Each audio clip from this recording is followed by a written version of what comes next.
All right, everyone. Good morning. This is the Pro Green Live podcast channel, and I want to talk to everyone before I head off and start my day. Um, Everyone who is interested in becoming an irrigation contractor or a professional landscaper in general, there's going to be a couple of things that you gotta kind of do before you get to that point. Okay. Number one, when you get to that point, you're gonna need to, first of all, have an irrigation license, and to do that, you've had to have worked for an irrigation company or a plumbing company. Because if you were a plumber, they'll still give you an irrigation license. Okay, but it would help to have the experience to help better your career. Okay. Also, oh guys, it's raining. It would have the better career. Number one, number two, you need to have the proper tools. All right. Proper tools means valve locator, pulser, voltmeter. A professional vehicle that's lettered to show people you're serious. Things of that nature, to be able to get your business popping off. But you got to network. Everything else is still the same.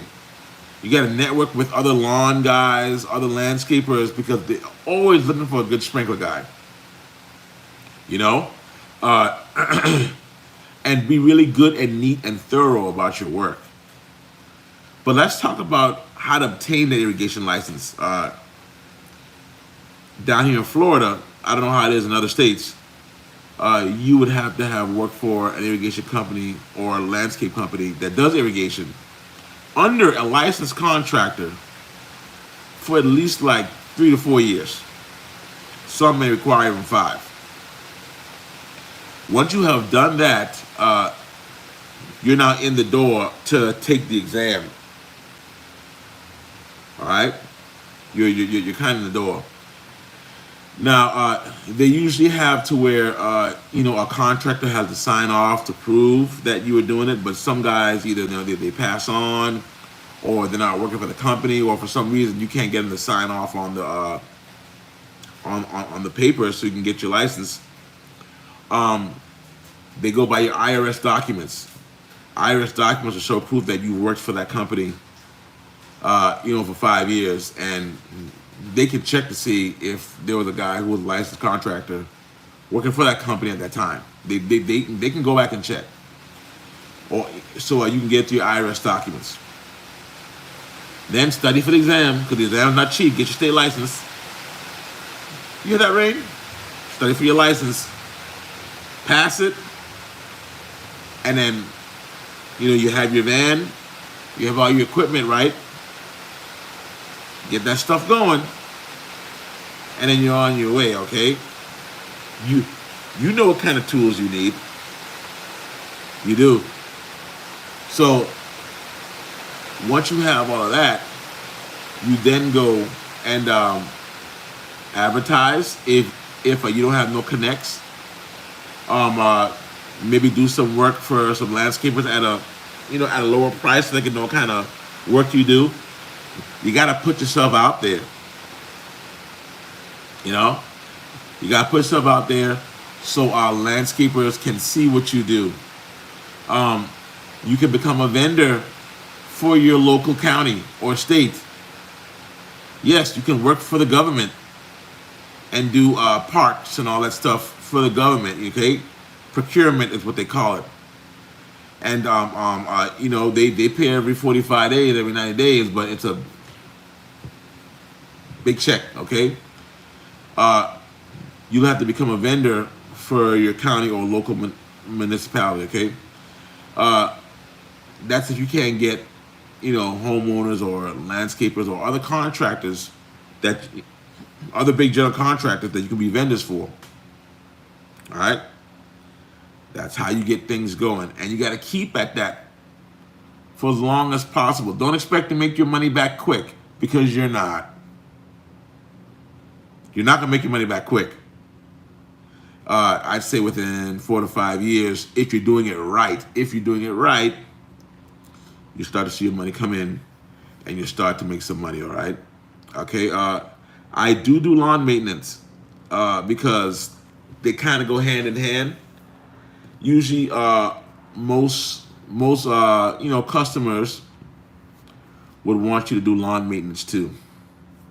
So that helps package your bidding better. You get more work when you do lawn maintenance.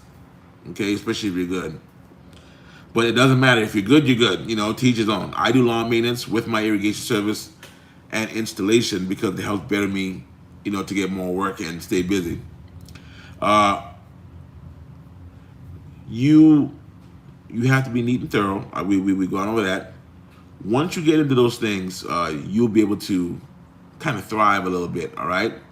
And maybe start to hire people to work under you, okay?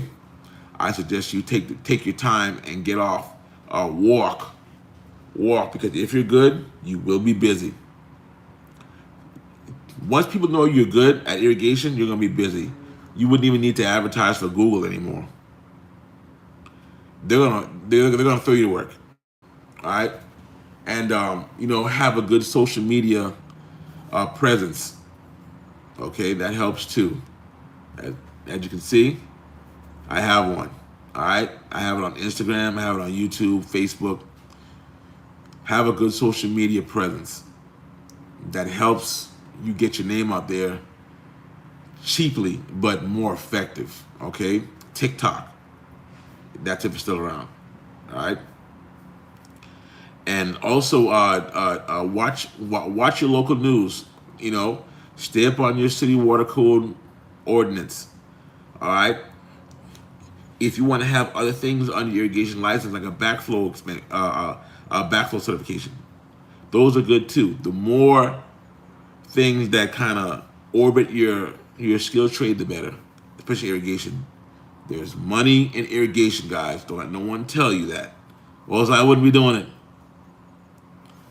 You also got to, be willing to work hard. All right. The sun is hot. Okay, you've been doing it for a while. The sun is hot. Be willing to work, and be willing to wait on your money.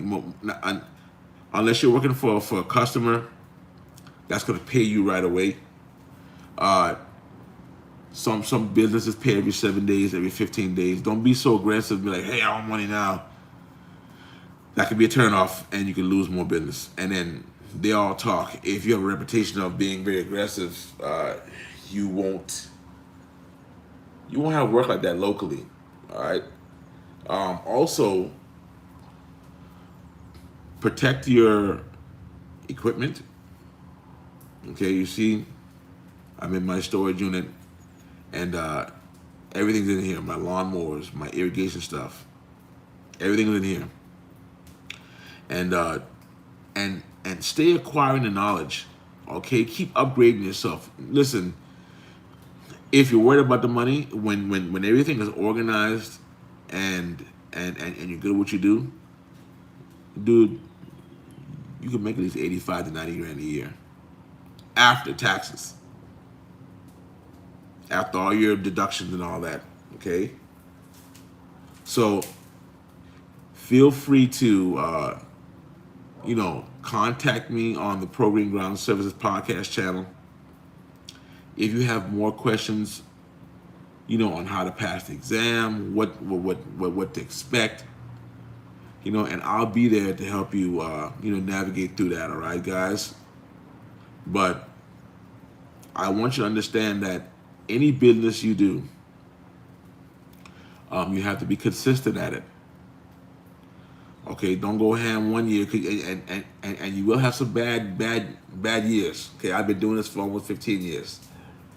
Okay, you're gonna have some bad years, but if you want to try to avoid them, hit me up, ask me questions, and I'll tell you what to avoid. Okay, try to avoid doing half-ass work. which means you ain't charged enough to do it right. All right. But I'm gonna go ahead and log off, guys. Feel free to contact me. Feel free to ask me some questions. I'm here. I'm here every Monday at 10. All right. Ask me questions. That way, even if you start a regular business, because the foundation is still the same. Okay, the foundation of business is the same. But then when you go off into different skills, you know, it changes. You want to know how to start an LLC? At least in Florida, I can tell you. But feel free to ask me some questions and subscribe to the channel, guys. Support it. And if you have any irrigation questions, hit me up too. Okay? Because I am good at that. All right? I'm Ken Green, and I'm out.